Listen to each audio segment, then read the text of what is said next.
우리 기도하고 바로 강의를 시작하도록 합니다.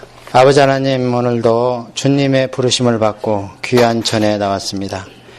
아버지, 오늘 저희들 5번째 시간을 갖습니다. 아버지가 그렇게도 사랑하셨던 사무엘과 또 다윗과 솔로몬 초기까지 저희들이 볼 텐데, 우리 아버지 먼저 지식으로 저희가 마음에 담게 하시고 그것이 무르익어서 그게 우리의 영의 파워가 될 수 있도록 도와주시옵소서.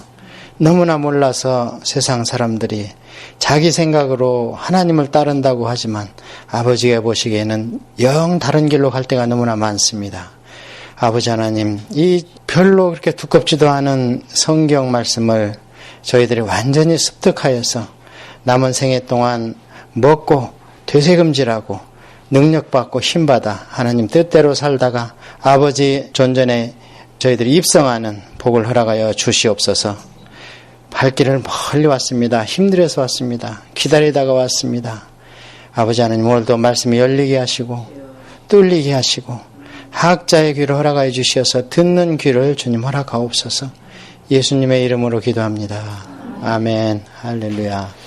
지난 시간에 공부한 데를 성경을 좀 들으셨어요? 예. 사실 중국 과정도 하고 저희 에스라 성경원의 홈페이지 들어가면요, 각 그 성경의 권마다 제가 브리플리하게 이렇게 요약을 해놨어요. 그러니까 성경을 읽다가 제가 강의 시간에 다 타치할 수 없기 때문에 짧아서 거기 들어가셔서 보면은 제가 강의한 그 뼈대도 있고 좀 자세하게 각 장의 그 제목도 제가 다 써놨습니다. 성경이 몇 장입니까? 그럼 성경이 몇 절입니까? 몇 권입니까? 1800장, 이렇게. 절은 한 32,000절 됩니다. 66권인 것은 여러분이 잘 아실 테고. 지난 시간에 우리가 사사기 공부를 했습니다. 그래서 사사기를 좀 요약하다 보면 사사기의 키워드는 뭐라고 그랬죠? 사람의 소견대로 살다 보니까 완전히 딴 길로 갔다. 나는 열심히 내는 것 같은데 하나님이 볼 때는 영 딴 길로 갔다. 자식을 너무 칭찬하고 자식한테 상을 주기 위해서 하나님께 영광을 돌린다는 것이 드라빔, 은드라빔을 만들어가지고 그걸 섬기고 또 그걸 욕심내는 단지파가 또 힘으로 미가의 집을 제압하는가 하면, 또 하나님은 애가 달아가지고 삼손의 어머니를 찾아가서 애를 주었는데 결국 이방 여인하고 바람나가지고 끝끝내 하나님은 그렇게밖에 쓸 수 없다. 그 귀절에 보면 하나님이 이를 사용하려 함이라. 이게 무슨 얘기냐면 이제 바람 펴가지고 여우 300마리 꼬리에다가 불 붙여가지고 밀을 태워버리잖아요. 승질나가지고. 그래서 블레셋을 때려잡기 위해서 하나님은 그렇게 쓰리함이라 했는데 그 방법이 아니어도 쓸 수가 있었죠. 근데 그 나쁜 짓 하니까 할 수 없이 그 방법으로 쓰신 겁니다. 예수님도 마찬가지. 예수님이 갈릴리 부활하셔서 뭐하러 갔겠어요? 제자들이 고향 찾아가니까 할 수 없이 내가 먼저 가겠다. 그렇게 말씀하신 게 하나님 아시니까 앞날을. 그래서 나쁜 것을 선용하신 뜻이지, 이게 성경을 읽을 때 보면 그런 것들이 좀 이해가 잘 안 갈 때가 있어요. 그러니까 그런 것 때문에 이제 우리가 배워야 되는 거죠. 그리고 이제 룻기를 우리가 봤는데 그것도 역시 사사가 다스리던 시대였죠. 그래서 룻은 이방인의 구원을 얘기한다. 그렇게 우리가 공부를 했습니다. 자, 그럼 오늘 사무엘을 보겠습니다. 사무엘 1장 1절에 보면요, 에브라임 산지 라마다 소빔 이렇게 나와 있어요. 에브라임 사람 엘가나 이렇게 나와 있습니다.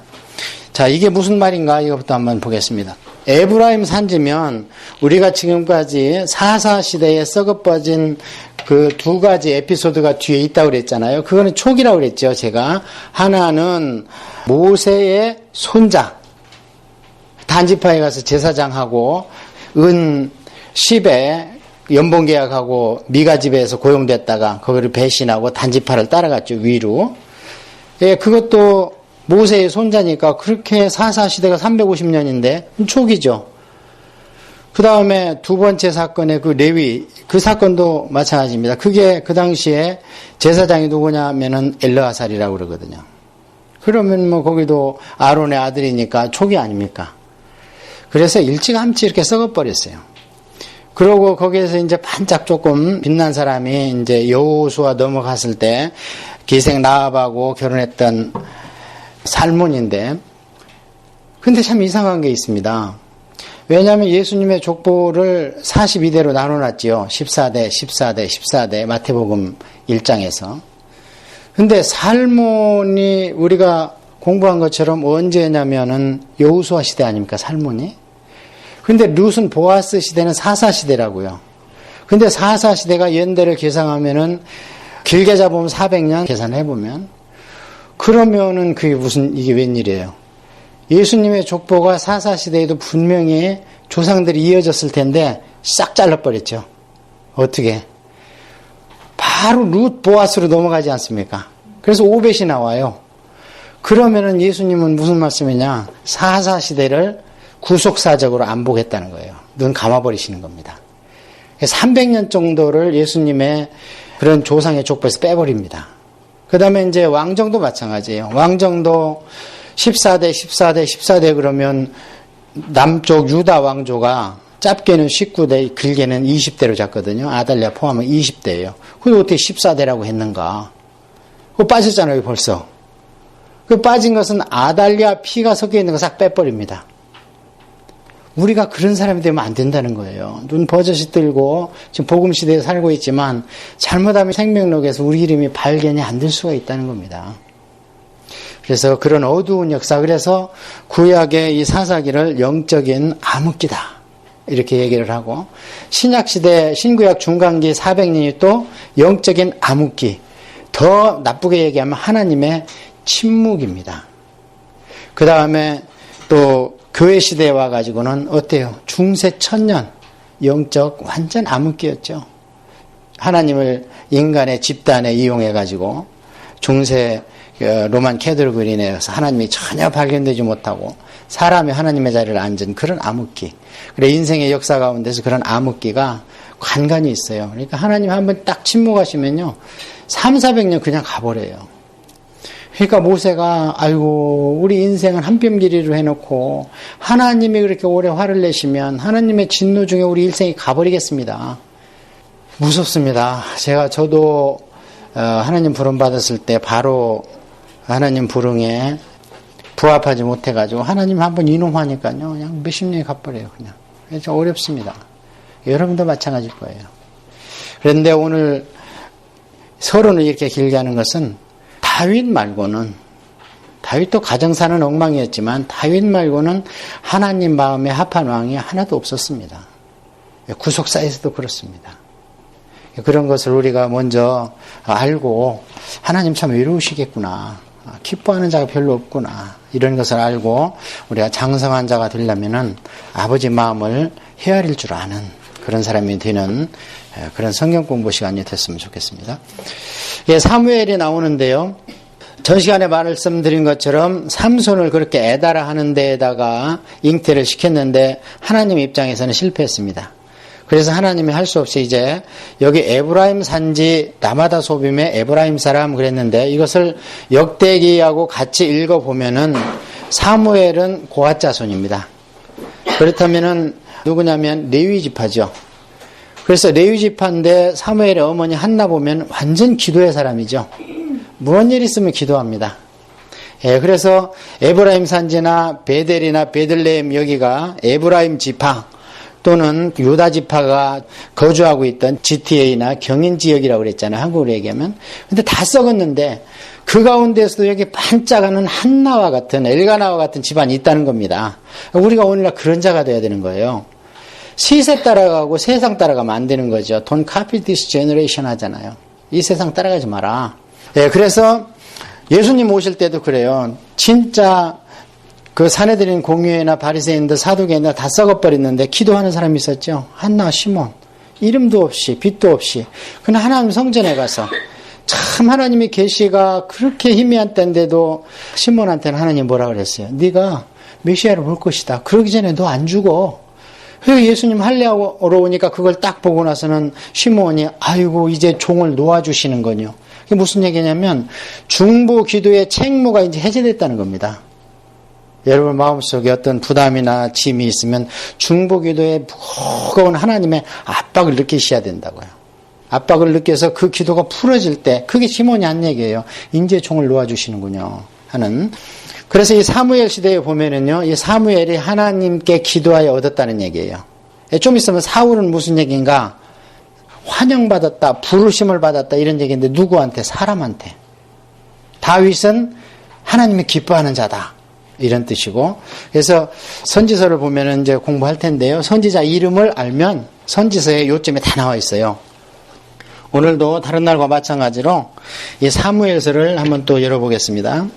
사무엘서가 전개될 수밖에 없는 것은 사사기 350년이 썩었고, 또 길게 잡아서는 여호수아가 어떤 선지자 학교를 세우지도 않았고, 어떤 후계자를 세우지도 않았고, 그냥 말하면 되겠지 하고 자기 가정만 챙겼죠.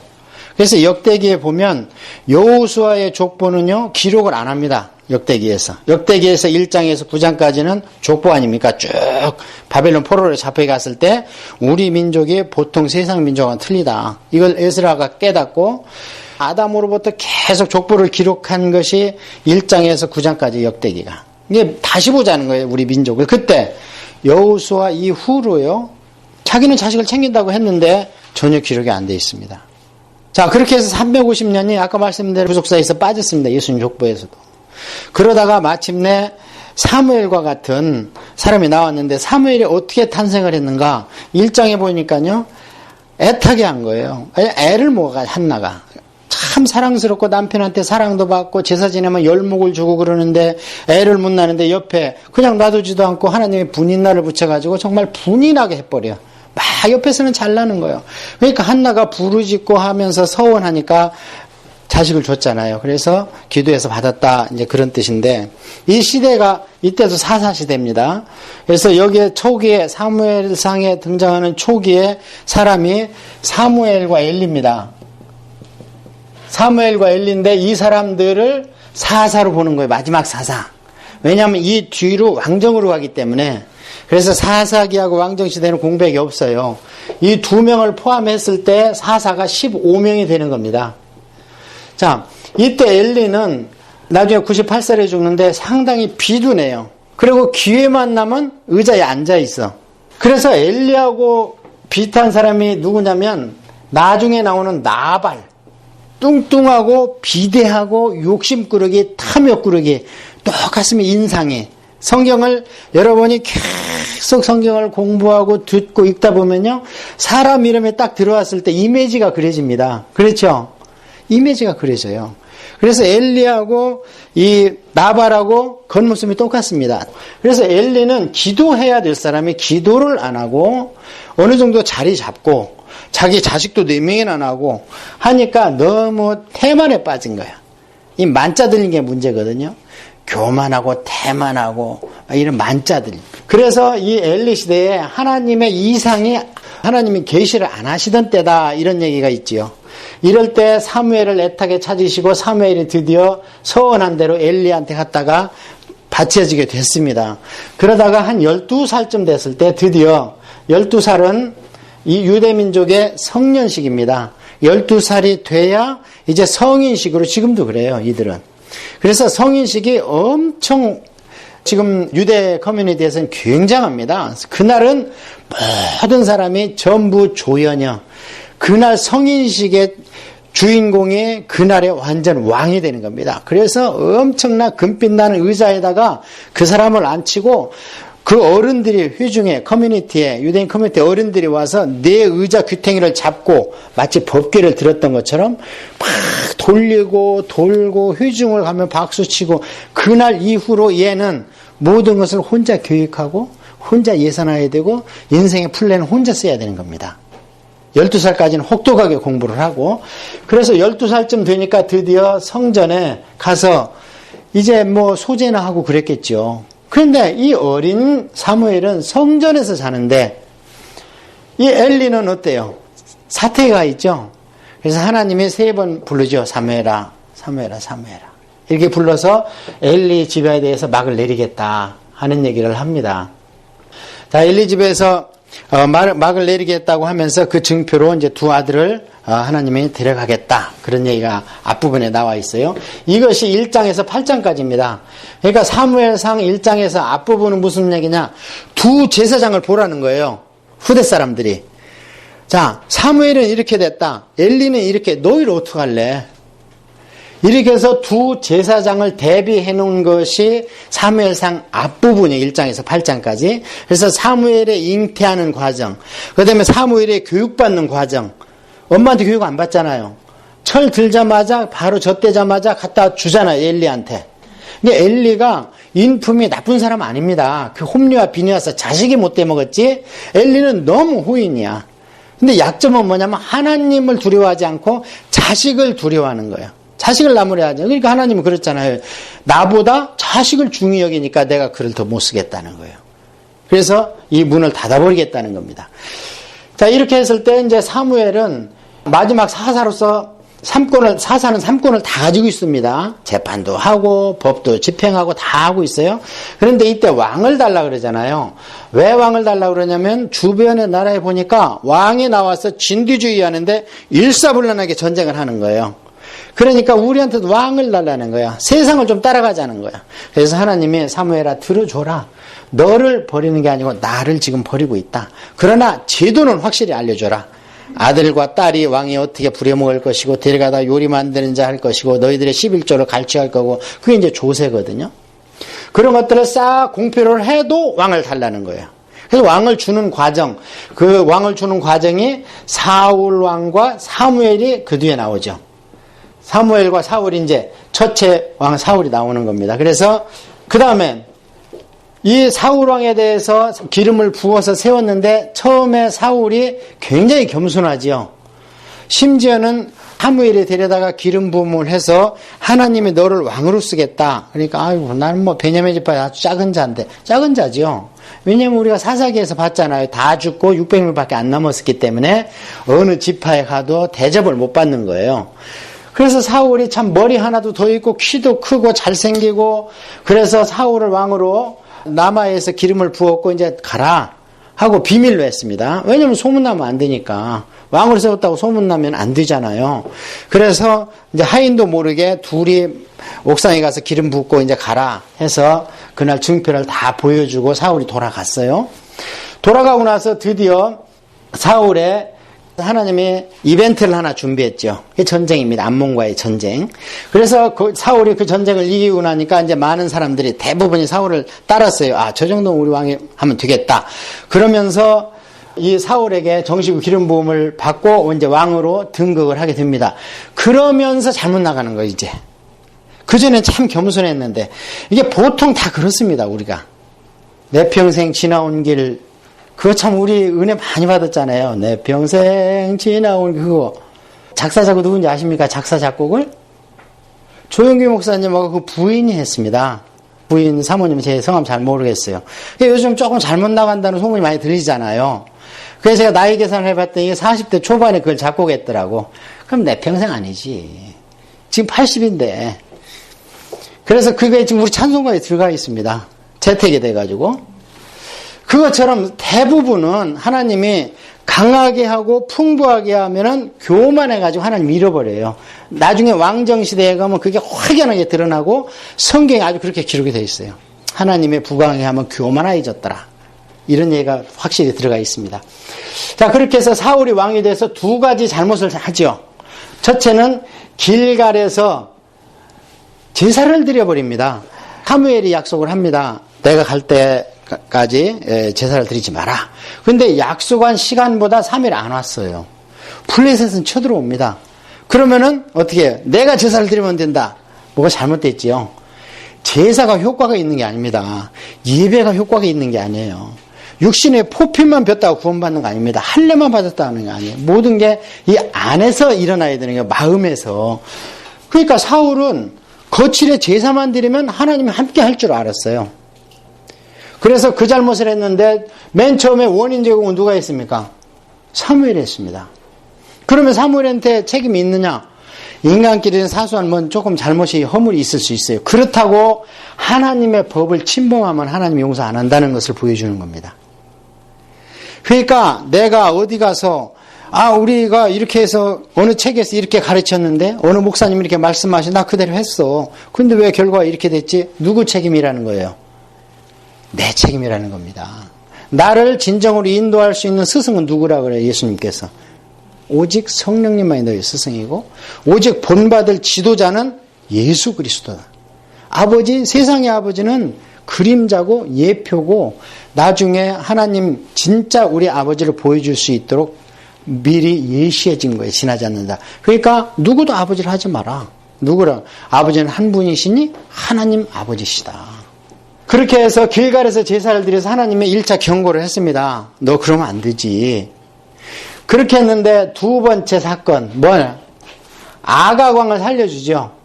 왜냐하면 이 아가광이 아말렉 족속의 왕인데 아말렉은 그러니까 센 우리 하나님 백성을 괴롭히는 이스마엘의 핏줄입니다. 그래서 진짜 센 것은 이스마엘입니다. 이스마엘의 핏줄. 그래서 이스마엘이 아말렉이 있었는데 아말렉 사건이 하나님이 언제 아말렉 전직 죽여버려라 했냐면은 내 백성을 빼내와가지고 아직 언약도 호렙산에서 하기 전에 르비딤이라는 데를 지나올 때 물이 없어서 하나님께서 원망을 하니까 거기서 물을 줬어요. 근데 성지순례 가본 분은 알지만 르비딤은 골짜기입니다. 완전히 돈벨리처럼. 그래서 거기를 지나가면요 산 정상에서 다 보여요. 그러니까 거기를 통과할 수밖에 없습니다. 거기에서 아말렉이 딱 진을 쳐가지고 전면전도 안 했어. 앞에서. 뒤에서 처진 자, 병든 자, 노약자 거기서부터 치기 시작하는 거예요. 그래갖고 전쟁을 했을 때 이제 아론과 훌과 모세와 여호수아가 전쟁을 하잖아요. 그것 때문에 하나님이 한이 맺혔습니다. 아말렉에 대해서. 그래서 그때 그 전쟁 얘기를 여호수아 귀에 들려줘라. 그대로. 모세한테 신신당부를 합니다. 그러면서 아말렉을 진멸하라 했는데 이 뿌리가 남아있던 아말렉을 사울도 한번 기회를 줄 테니까 싹 없애버려. 근데 안 없애고 왕을 잡아왔어요. 왕을 잡아온 이유는 뭐라고 생각하십니까? 내 힘을 과시하는 거예요. 아말렉이 굉장히 셌거든요. 그러니까 지금 세계 사시는 분들이 아말렉이 세계사에 없기 때문에 혹시 그 설화가 아닌가 그렇게 얘기하지만 결국에 나중에 아말렉을 하나님 말씀대로 진멸됐기 때문에 기록이 안 된 겁니다.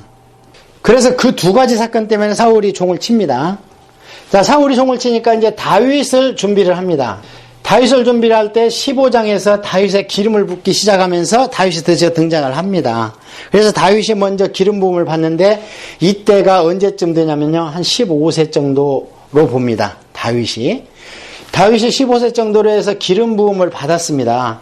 이때도 어떻게 해요? 숨어서 기름 부음 받죠. 그러니까 막 내놓으라고 막 이렇게 기름 부음 그게 자랑하고 광고하고 이렇게 거창하게 한다고 해서 기름 부음이 임하는 게 아니고 하나님이 영적으로 기름 부은 마음을 주셨을 때가 임할 수. 여러분 가운데에서 혹시 정식으로 장립을 안 했다 해도 하나님의 기름 부음이 가르치는 은사라든지 또는 치유라든지 전도의 은사의 기름 부음이 있을 수 있습니다. 자, 그렇게 해서 15세에 기름 부음을 받았습니다. 기름 부음을 받으니까 어떤 능력이 나타났습니까? 첫째, 사자를 때려잡았습니다. 내 양을 잡아가는 사자를 가서 입을 찢어버렸습니다. 그 다음에 두 번째는 옛날에도 비파와 수금을 탔습니다. 다윗이. 왜냐하면 목동들은 하루 종일 별을 보며 노래하며 낮에는 그늘에서 노래하며 그게 온전히 수금 타는 거거든요. 그게 뭐하겠어 혼자. 그래서 비파와 수금을 탔지만 기름 부음을 받고 나서 비파와 수금을 타니까 그것을 듣는 악령의 귀신이 나가는 거예요. 축기할 수 있는 능력이 뭐를 통해서? 음악을 통해서 나타나기 시작합니다. 그래서 사자를 때려잡은 힘은 어디로까지 이어지냐? 17장에서 골리앗을 때려잡습니다. 자, 그 다음에 귀신 나간다는 것은 소문이 나가지고 사울에게 귀신이 들렸을 때 천거를 받습니다. 그래 가서 진짜 여기에서 음악을 하니까 사울에 있던 악신이 떠나가지요. 그렇게 하면서 사울의 귀신이 나가면 다윗이 베들레헴으로 오고 또 귀신이 들어가면 가서 또 귀신을 쫓아내주고 이런 일이 있었습니다. 사울이 귀신 들어간 이유는 뭐냐면 하나님이 너를 버린다 하니까 쇼크를 먹은 거예요. 그러면 엎어져야지. 하나님한테 분을 낼 일이 아니고. 그래서 이제 귀신이 이때부터 들어가기 시작한 겁니다. 자, 이렇게 해가지고 다윗이 1차 기름 부음을 받았을 때 본인한테 이런 영적인 또는 육적인 능력이 나타나기 시작을 했습니다. 이렇게 하다가 다윗이 그러면 바로 여기에서 왕으로 등극을 해야 되는 거 아닙니까? 다 능력 받았으니까. 그러나 하나님은 인생사를 네가 이끌어 가려면 너 하나 구원받는 거 가지고 안 된다. 그래서 다윗을 드디어 만들기 시작합니다. 몇 년 동안? 10년 동안 만들기 시작해요. 그러니까 15세에 기름 부음을 받고 한 5년간은 사울한테 왔다 갔다 하면서 목동도 하면서 귀신도 쫓아내주고 이러면서 골리앗을 때려잡았을 때가 한 20세 정도로 봅니다. 그러고 나서 바로 사울의 시기를 받아가지고 10년 동안 다윗이 만들어집니다. 이 만들어졌을 때 다윗의 교보제, 다윗을 만들기 위해서 교보제로 만드는 게 누구냐? 그게 골리앗, 블레셋, 그 다음에 사울. 그래서 골리앗 블레셋은 다윗이 이 땅을 치리할 수 있는 왕으로서의 능력을 받아간다면 이 사울과의 그 대적 관계는 다윗의 신앙이 돈독해지는 거예요. 오직 하나님을 믿습니다. 그래서 이것은 나중에 다윗이 어디로 가느냐면 종교, 개혁 내지는 부흥으로 갑니다. 자, 어떻습니까? 지도자가 갖춰야 될 두 것을 10년 동안 만들어 갔을 때 교보제로 사용되는 사람이 있고 그 다음에 그걸로 인해서 하나님의 용사가 되는 사람이 있다는 거예요. 그러니까 위대한 하나님의 종은 엄마 뱃속에서 태어납니까? 만들어집니까? 만들어지는 겁니다. 태어나면서 처음부터 위대하게 되는 사람은 없어요. 그것은 골리앗입니다. 태어날 때부터 이 족속은 육손 육발 가지고 24개를 가지고 있고 그렇지만 이 다윗한테는 안 되는 거죠. 근데 골리앗을 사사기에 보니까 하나님이 남겨놨대요. 왜? 다윗을 골리앗을 능가하는 용장을 만들기 위해서 그렇게 만들어놨다는 거예요. 이것이 뭐냐? 이게 사무엘상입니다. 여기까지가. 이해했죠? 자, 사무엘상은 사사기가 마감하면서 너무 암울하는데 그 많은 타락 가운데에서도 기도하는 엄마가 있었다. 그런데 하나님이 조성하셨다. 애타게 환경을. 그래서 하나님이 허락하니까 드디어 서원대로 하나님한테 바쳤다. 그래서 훌륭한 가문에서 교육을 잘 받은 사람이 더군다나 또 엘리와 같이 산전수전 다 겪은 제사장 밑에서 너무 사랑을 받으면서 잘 커나갔다. 그게 사무엘입니다. 그렇게 하다가 이제 제사장까지 썩어버리니까 하나님이 기뻐하는 제사장을 만들었는데 그게 누구냐면 사무엘이다. 그러면서 이제 사무엘도 너무 청렴결박에 살다 보니까 상속 줄 게 없었나 봐, 자식들한테. 그래서 그 자식들이 돈 받고 재판을 하잖아요. 그랬는데 거기에 대해서는 어떻게 치리를 했다는 말이 없어요. 기도했겠죠, 사무엘이. 그러다 보니까 그 자식 가운데에서 누가 나오냐면 손자대에서 헤만이라는 사람이 나와요. 헤만이라는 사람은 누구냐?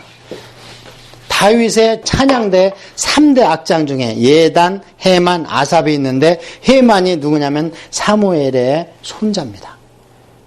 요엘과 아비야가 너무 돈 받고 재판해서 사람들이 아이고 다음 때에는 왕이 있는 게 좋겠다.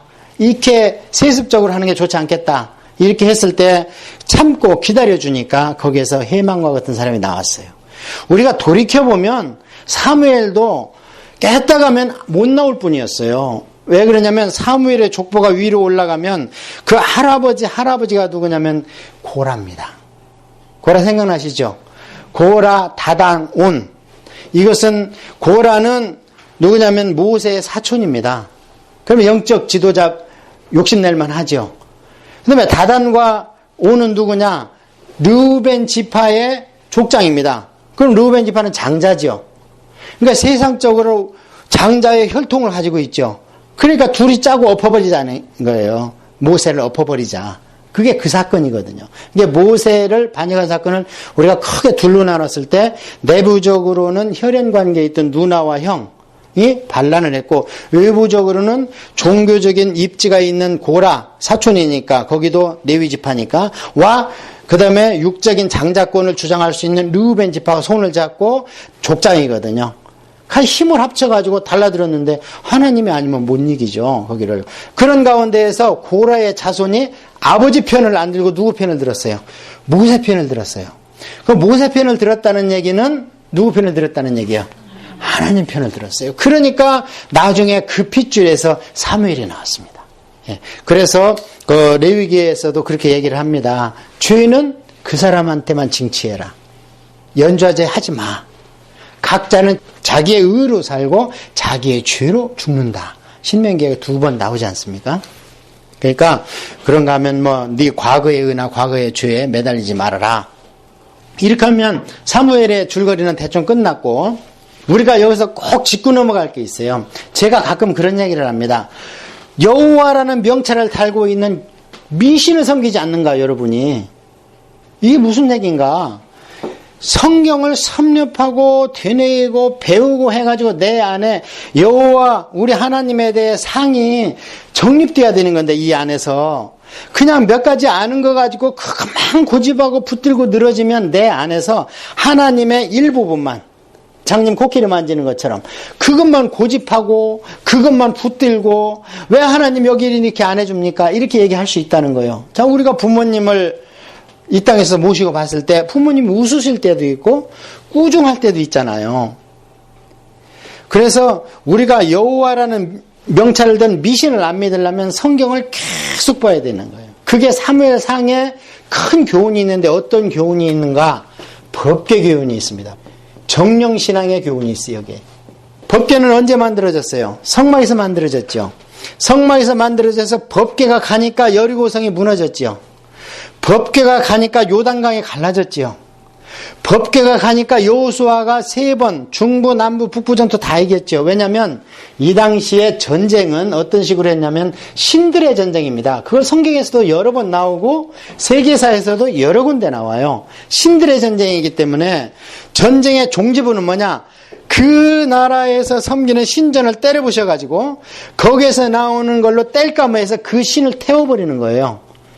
그런 거 많이 나오잖아. 기드온도 때려 부시고 그걸 불질러버려. 그런 거 많이 나오고, 또 하나님의 법궤도 소가 끌고 온 수레를 해가지고 소를 번제로 태워버리고 이런 거 많이 나오죠. 그리고 어디에 보면은 나중에 왕정시대 보면 저 신이 진짜 이기는가 보다고 아하스 같은 왕은 그 신전을 본떠가지고 여기다 만들어 놓고 이런 일 하잖아요. 그게 신들의 전쟁이에요. 이게 중세까지였어요. 중세까지는 모든 것이 다 신중심이었잖아요. 인본주의가 나오기 전까지는, 이성주의가 나오고 이러기 전까지는. 그래서 이 전쟁의 신들의 전쟁이니까 하나님의 법궤도 계속 전쟁터로 갑니다. 그래서 전쟁 끝나면 다시 모셔다가 성막이나 성전에다 놔요. 언제까지 그러냐면 요시야 왕 때까지 그래요. 요시야 왕이 종교개혁을 하면서 뭐라 그러냐면 더 이상 법궤를 모시고 전쟁에 가지 마라. 성전에다만 안치를 해놔라. 왜 그러냐면 이 블레셋 법궤 사건 이후로는 하나님의 법궤가 가도 전쟁을 못 이깁니다. 왜? 법궤의 사명이 끝났기 때문에 그래요. 법궤의 사명은 뭐였냐면 이 법궤 위에서 하나님의 음성이 무엇을 줬습니까? 모세와 만나가지고 법궤 더하기 모세를 해가지고 음성으로 뭐를 줬어요? 율법을 줬잖아요. 성문서를 줬어요. 그러니까 이 율법이 무서운 것은 뭐냐면요, 하나님도 못 고칩니다. 아예 고칠 것 같으면 하나님이 주시지 않죠. 완전한 분이 왜 고칠 법령을 주시겠어요. 그래서 이 성경이 무서운 거고, 하나님한테 우리가 성경을 가지고 제시할 수 있는 거, 하나님 이러지 않습니까? 성경에. 그래서 이 법궤의 가장 큰 목적은 뭐였냐면 모세와 만나가지고 영원히 대대로 하나님을 나타낼 수 있는, 하나님의 프로필을 할 수 있는 율법과 성경을 주기 위해서 법궤가 있었다는 거예요. 그런데 이것이 이제 여호수아까지 와가지고 나라의 3요소가 딱 안정이 돼가지고 가나안에 들어가니까 이것을 여호수아서를 잘 보면 끝에 하나님이 이제는 안식을 주었다 그럽니다.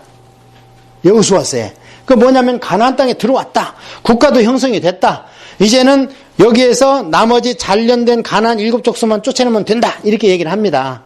그래서 하나님은 이렇게 해서 될 줄 알았던 거죠. 그런데 히브리서에 보니까 이것이 불완전해서 나중에 다윗을 통해서 또 다른 안식을 약속했다. 그렇게 얘기하잖아요. 그러니까 이때까지만 단면적으로 봤을 때는 하나님의 가슴이 뛰었습니다.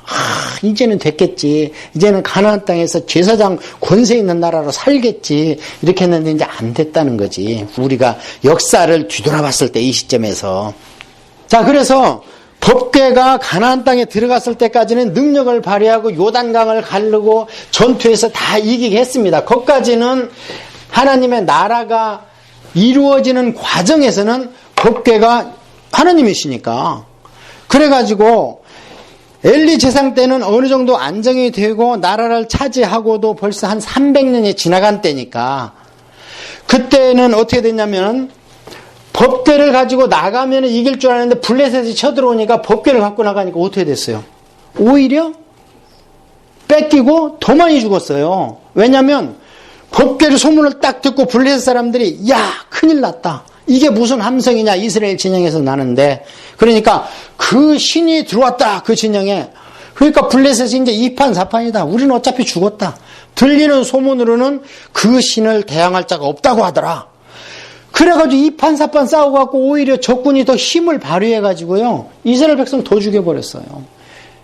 그 다음에 홈리와 비느하스도 이따 한날에 죽고 법궤를 뺏겼다는 소식을 듣고 엘리도 기도 안 하고 의자에 앉아있다가 의자 채취로 놨더니 목이 부러져가지고 죽었잖아요. 재앙이 막 임한 거예요. 자, 웬일입니까 이게. 법궤가 갔는데 왜 졌냐 이 말이에요. 이러고 나서 법궤가 블레셋 5개 지방을 다니면서 하나님 혼자 다 때려부시기 시작하시는 거예요. 다곤 신장에 갖다 놓으니까 어때요? 넘어졌어. 우연이겠지. 다시 세워가지고 그 다음에 보니까 목이 부러져 버렸어. 이거 또 우연이겠지. 그러니까 하나님이 그때부터는 너희들 우상으로 표하는 재앙들이 있잖아요. 재앙들을 차곡차곡 내리기 시작하니까 기부업하고 그래서 나중에 전나는 암소 어떻습니까? 동물의 모성애가 정말 무서운 게 모성애잖아요. 새끼 보호 본능. 근데 새끼는 뒤에서 음매음매 하는데 전나는 암소가 지발로 가는 거예요. 그냥 베세메스로. 유대인 땅으로 이스라엘 땅으로 가는 거예요.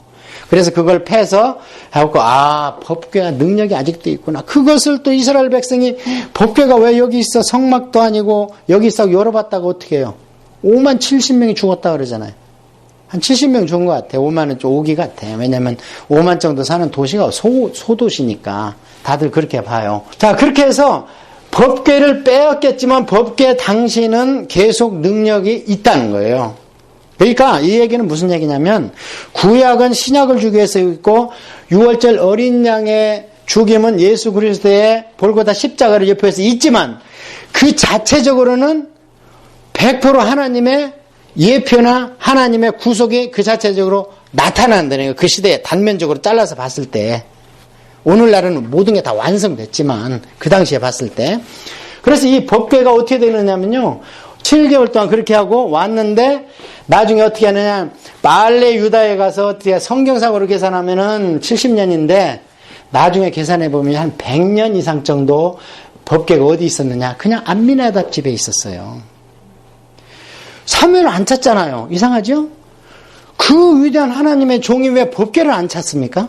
자, 그래서 사무엘은 벌써 어떻습니까? 이제는 이게 법궤가 문제가 아니고 법궤를 통해서 주신 율법 교육이 중요하다. 이걸 깨달았습니다. 그래서 사무엘이 한 게 뭐예요? 4개 도시에다가 신학교를 세웠죠. 그래서 이제 성경에 보면은 선지자들의 수령이다 이런 말. 수령이 좋은 뜻인데 저 북쪽에 있는 애들이 갖다 써가지고 참 이미지가 안 좋죠. 그리고 태양도 사실은 우리 예수님이죠. 성경에는. 그래 이제 선이라고 그랬는데 선이라고 쓰면 뭘 할까봐 그냥 가운데 하나 살짝 바꿔가지고 이렇게 하자. 태양 없어 아무도 못 살잖아. 그래서 선인데 그것도 북쪽 애들이 갖다 써버리고. 그래서 그러면은 선이라고 하지 말고 광명성 별이라고 하자. 그랬더니 사탄이 갖다 써먹더니 또 북쪽에서 또 갖다 써버리더라고. 다음에 이제 북쪽에서 지금은 또 이제 성령님을 어떻게 또 묘사할 것 같아, 가짜로. 다 써먹었어, 지금 북쪽에서. 자, 그래서 법궤가 이 뒤로 그렇게 성막에 떨어져 있었어요. 그래서 이 법궤만 가져가면 이길 수 있다. 그게 뭐냐면은 정령신앙이라는 거예요. 그게 아니라는 거예요. 법궤에 주신 의미를 우리가 알아야 되고 하나님은 항상 우리 마음을 보신다 그러잖아요. 이제 무슨 얘기인지 아시겠습니까? 하나님이라는 이름표를 쓰고 있는 이단들이 얼마나 많아요. 뭐 믿냐 그러면 하나님 믿는다 그러죠. 그 사람들은 심지어는 신천지도 나 이만희 믿어 이래 안 하죠.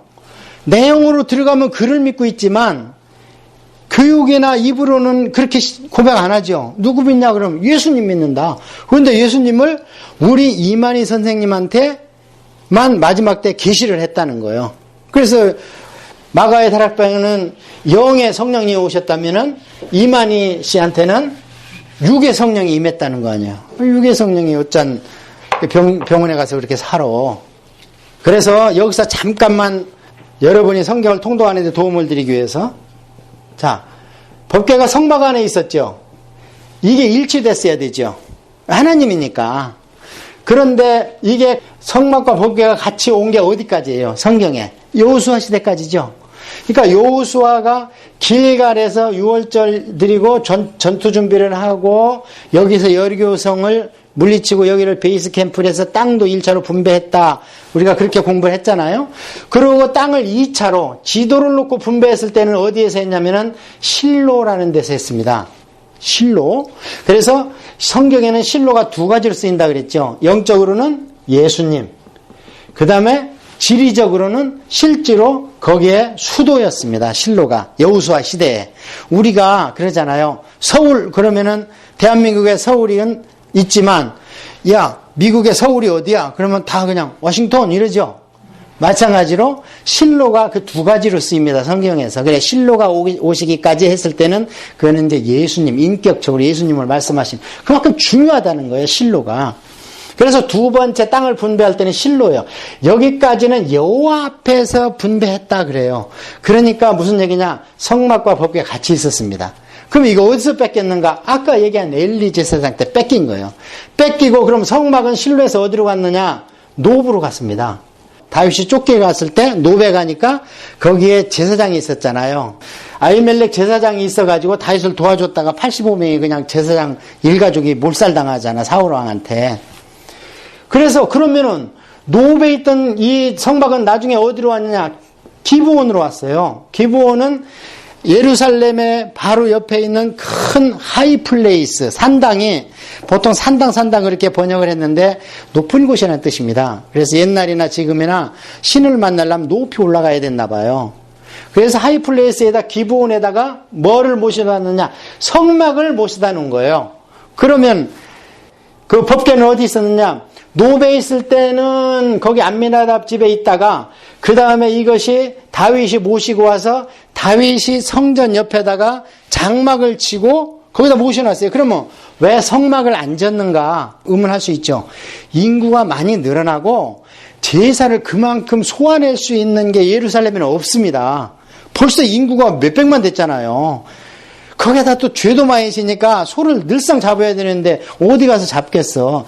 그래서 기본 넓은 데에다가 성막은 놓고 그래서 거기 가서 제사 드려. 거기 가서 짐승 잡고 그러고 다윗은 하나님을 너무 사랑하니까 하나님으로 표상되는 법궤를 자기 곁에 모시고 있었던 겁니다. 언제까지냐면 솔로몬이 성전을 질 때까지. 짓고 나서 법궤 모시고 그 다음에 기브온에 있던 이 성전 기물을 전부 다 성전에다가 모셔놨다. 이렇게 기록이 되어 있지 않습니까? 이제 이 법궤와 성막에 대해서 아시겠죠?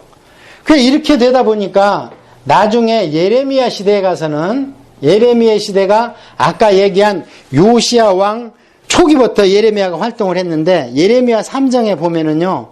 이제 니들 망했다. 그런데 망해도 하나님은 70년 후에 다시 회복해 주실 거야. 기회를 한 번 더 주실 거야. 그러나 그때가 되면 너희들이 법궤를 만들지도 않고 찾지도 않을 것이다. 무슨 얘기예요 이게? 예레미야가 그래요 3장에서. 그건 뭐냐? 법궤의 시대가 이제는 어디로 가느냐? 너희들이 돌아올 때는 성경 시대로 간다는 겁니다. 법궤가 하나님을 표시했다면 성경은 지금 누구를 표시하고 있는 겁니까? 하나님이잖아요. 성경에 다 하나님을 프로필하고 있잖아요. 이게 저에 대해서 기록하려면 키는 얼마, 눈썹은 뭐 시커멓고, 머리카락도 시커멓고, 막 이렇게 나와야, 자세하면 자세할수록 저에 대해서 여러분 머릿속에 상상할 수 있잖아요. 마찬가지로 성경은 하나님에 대한 프로필입니다. 하나님을 안에서 보고 그 다음에 하나님을 옆에서 보고 위에서 보고 인생의 역사 가운데에서 보고 하나님 마음속에 들어가서 본 게 선지서예요. 그러니까 하나님 마음속에 쏙 들어가서 선지서를 기록하니까 선지자가 선지서를 여러분이 잘 보면요. 주어가 왔다 갔다 해요. 하나님이 운다 그러는데 내가 운다 그러고 내가 말을 했는데 하나님이 말을 했다 그러고 막 왔다 갔다 해요. 이 사람들이. 왜냐하면 하나님의 영에 완전히 붙들려 있으니까.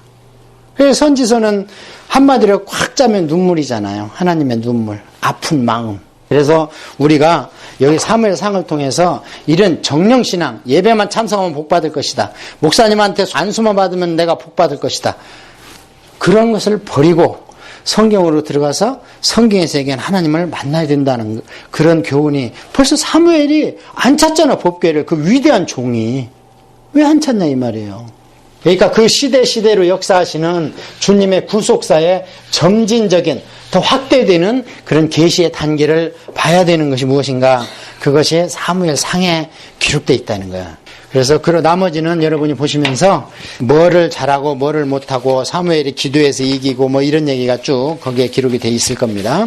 자, 그러면 사무엘상은 그런 식으로 우리가 교훈을 좀 받으면 되겠고, 사무엘하를 이제 가겠습니다. 다윗에 대해서 이제 얘기가 나오는 거예요. 사울하고 다윗하고. 그래서 바울이 세상 사람을 세 가지로 분류하죠. 처음에는 육신에 속한 사람. 그 다음에 두 번째는 육적 크리스찬. 그 다음에 세 번째는 뭐라 그래요? 영적 크리스찬. 이렇게 얘기합니다. 그래서 보통 영어로 이것을 표시할 때는 원어도 그렇지만 이것은 뭐예요? 프레쉬예요. 그러니까 몸뚱어리. 이거는. 그 다음에 육적 크리스찬은 구원은 받은 것 같은데 카디널한 거예요. 판단하고 행동하는 거 보니까 세상 방법을 쓰고 있는 거예요. 그 다음에 영적 크리스찬은 뭐냐? 모든 게 다 그냥 하나님의 생각과 하나님이 원하는 대로 그 사람의 사고방식이 딱 짜여져 있는 게 스피리추얼 크리스찬입니다. 이게 바울입니다. 그래서 우리의 목표는, 우리는 프레쉬에서 이미 지나갔어요. 이제는 카디널한 이 월들리한 크리스찬이 됐어요. 그러니까 여기 가지고 안 되는 거예요. 여기 가서 안 되고 우리는 스피리추얼 존재로, 빙으로 가야 되는데, 이게 이리당태로 가면 어떻게 되느냐? 내 말이 곧 주님 말이 되는 거예요. 바울이 그러잖아요. 고린도 전서에 쓸 때 보면 시집 갈래 말래, 이혼할래 말래 이렇게 얘기했을 때, 이것은 아직 내가 주님으로부터 받지는 않았는데 내가 주님의 성령에 감동돼서 이 말이 곧 주님의 말일 것이다. 그러니까 성경에 기록이 돼 있죠. 아직 너무나 많은 문제를 고린도에서 일으켜가지고 질문서를 갖고 왔는데 답변을 못해 아직. 왜냐하면 그거에 대해서 기도를 안 해봤어. 그렇지만 내 생각은 이렇지만, 그러면서 이건 명령은 아니고 여러분한테 권면하는 것이다, 이런 식으로도 표현하고. 그 정도 되면은 뭐냐, 그 사람의 말과 행동과 행동 양식이, 이것은 이제 어려운 말로 하면 세계관이라 그러는 거거든요. 세계관이 어떻게 되느냐, 성령적으로 됐다는 거예요. 그래서 제가 늘상 얘기하는 것이, 내가 뭐 하나 착한 일에 열심히 낸다고 해서 내가 이런 존재가, 영적 존재가 되는 게 아닙니다. 내가 뭐를 섭취하고, 영적으로 어떤 걸 섭취하고 어떤 걸 소화하고 어떻게 생각을 하고 있느냐에 따라서 내 영적인 이 조직체가, 몸이 형성돼야 되는 거예요. 마치 우리가 김치와 된장 이런 걸 먹으면서 우리 몸이 형성되는 것처럼 성경을 골고루, 이게 지금 시편 같은 경우에는 종합 비타민이거든요. 울기도 하고 웃기도 하고 기뻐하기도 하고 탄원하기도 하고, 막 시편 151편 1000권에 읽어보면 종합 비타민이야, 그 안에는. 그러니까 그런 것을 두루 섭렵해가지고 내 안에 영적 내 빙을, 나를 구성해 가는 거, 이게 영적 세계관이 기독교적 세계관으로 되는 거예요. 이게 굉장히 무서운 얘기입니다. 세계관이 이슬람적 세계관이 되면요, 절대 기독교 받아들일 수 없습니다. 우리 민족은 뭐가 문제냐, 유교적 세계관 속에서 우리가 커왔습니다. 그러니까 이것을 뒤집어 깨는 게 굉장히 어려워요. 은연중에 그게 나옵니다, 우리가. 그거를 깨부시는 것밖에 뭐가 없느냐, 말씀과 기도밖에 없다는 거예요. 계속. 그래서 이렇게 얘기했을 때 프레시맨에 대해서 얘기할 필요가 없고, 이 육적 크리스찬의 표상이 성경에서 누구냐면 사울입니다. 영적 크리스찬의 표상이 누구예요? 이게 다윗입니다. 그러면 다윗은 왜 육적 크리스찬이 아닌가? 육적 크리스찬이 하는 행동을 사울을 통해서 10년 동안 봐왔잖아요. 그래서 결국에 하나님이 그를 손보는 걸 보잖아. 그러니까 돌이키는 거예요. 그래서 결국에는 이렇게 해서 하는데, 솔로몬은 그럼 어떤가? 0으로 시작해서 6으로 마쳤어요. 거꾸로. 처음에는 얼마나 잘했습니까? 그러다가 나중에는 10,000가지 죄를 다 범했는데, 그게 뭐냐면은 신명기 17장에 나와 있는 왕의 조건, 성도의 조건을 전부 어기잖아. 자, 거듭난 눈, 아니, 저는 천국에서 솔로몬을 볼지 안 볼지 잘 모르겠어요. 근데 뭡니까? 전도서를 쓴 걸 보면은 볼 수도 있을 것 같다는 생각이 들어요. 그죠? 전도서가 솔로몬이 노년에 쓴 건데 다 살고 보니 5번 헛되다잖아. 한 번만 헛되도 힘이 없는 건데 헛되고 헛되고 모든 것이 다 헛되도다. 그러면서 마지막에 전도서 12장에 보면은 그러므로 하고 싶은 거 다 해. 그러나 뭐를 기억하라? 창조주 하나님을 기억하라. 이 무서운 결론 아닙니까? 전도서에. 그걸 봤을 때는 나중에 회개를 해서 천국 문턱에서 좀 뵐 수 있을까 어떻게 하는데 어쨌든 영적으로 다윗 밑에서 엄청나게 영적으로 시작했다가 육적으로 망쳐가지고 자 부인 많이 두지 마. 1000명을 뒀어. 이름도 몰라. 그 다음에 말을 두지 말라 그랬죠. 왜냐하면 이스라엘은 말이 필요 없어요. 전부 다 구릉지대이기 때문에 노새나 당나귀면 족합니다. 그냥 말이 필요 없는데 솔로몬 시대부터 말이 들어오기 시작하고 사기도 하고 중개무역도 하고 이러면서 돈을 긁어 모아. 말을 많이 뒀어. 그 다음에 어떻게 했느냐. 돈을 자기로서 돈을 많이 뒀냐. 궁전인의 매개 살리려니까요. 그 하루 식량을 한번 보십시오. 도대체가 궁전에 5,000명 내지 10,000명이 있었다고 봅니다. 그 하루 식량으로 계산해보니까 오늘날 사람들이 그 정도로 내 호위무사가 있어야지 든든한 거야. 자, 그러니 하나님이 이제는 솔로몬의 면전에 없잖아요. 신명기 17장의 성도의 조건을 다 위배하는 게 솔로몬이에요. 이런 식으로 가면 안 된다는 거예요, 우리도. 이렇게 해서 이것은 서론이고 그러면 어떻게 다윗이 영적 크리스찬이 됐는가? 그것이 사무엘이 합니다. 그래서 다윗을 볼 때 우리는 위대한 성군 이거 볼 수 있죠. 위대한 성군이죠. 그러나 다윗에 또 2가지 소명이 있었습니다. 제가 첫 시간에 말씀드렸잖아요. 우리한테 콜링이 있을 때 어떤 콜링이 있다고 그랬어요. 세상적인 육신적인 콜링이 있는가 하면 영적인 콜링이 있었다고 그랬잖아요. 그래서 저는 세탁소 하고 있습니다. 때들이 안 나가면 물로 빨아. 안 나가면 그냥 스팀 뜨거운 걸로 안 되면 어떻게 태워버려야지. 성경도 그렇게 하고 있잖아요. 똑같습니다. 세상살이하고 영적인 세계하고. 그래서 저는 감사하게도 똑같이 클리닝이에요. 지금 여러분 영을 제가 클리닝하고 있잖아요. 성령이라는 용매를 써서 하나씩 뺏겨주지 않습니까? 다윗도 2가지로 보라는 거예요. 그럼 뭘로 봐야 되느냐? 하나는 육적인 지위에 있는 다윗을 봐야 되고 하나는 영적 지위를 봐야 되는 거예요. 영적인 지위를. 이 육적인 지위를 봤을 때 다윗이 무슨 얘기를 하냐면은 한편으로는 왕인가 하면은 한편으로는 누구예요? 가장이죠. 가장이고 한 명의 사내입니다. 다윗도. 그리고 영적으로는 왕도 물론 영적인 신정국가이기 때문에 백성도 다스려야 되지만 신정국이기 때문에 하나님을 왕으로 모시는 그런 하나님의 대리자 왕으로는 영적 위치도 있는 거예요. 다윗이. 자, 이런 것을 우리가 봤을 때 하나님의 영적 지위 왕으로서는 다윗이 승승장구합니다. 사무엘에 들어가면 등극하고 나서부터는 기름 부음을 계속 2번 받죠. 3장에서 받고 5장에서 받고. 기름 부음 1차는 어디서 받았어요? 베들레헴 들판에서 받았죠. 양치다가 그냥 언능기억결에 제사장한테 가갖고 기름 부음을 받았고, 2번째는 이제 헤브론에서 유다 왕으로 2지파 베냐민 지파하고 데리고 기름 부음을 3장에서 받았고, 그렇게 하고 7년 반 동안 또 있어요. 그 헤브론에서. 왜냐하면 사울 족속이 거기에서 전투에서 아벡 전투에서 사울이 죽었지만 금방 100개 안 됩니다. 또 거기에서 왕정을 세우고 하면서 계속 베냐민 지파가 다윗한테 안압하려고 한 7년 걸려. 그러니까 할 수 없이 헤브론에서 7년 동안 왕노릇 하다가 나중에 예루살렘으로 올라가잖아요. 그래서 거기서 33년 왕을 해서 도합 40년 왕을 하는 거잖아요. 5장에 가면 드디어 온 이스라엘의 왕이 되는데, 자, 이것은 하나님의 육적인과 동시에 영적인 콜링이에요. 왜냐하면 거기는 신정국가이기 때문에 진정한 왕은 하나님이잖아요. 그래서 이것이 어디까지 가느냐? 10장까지 갑니다.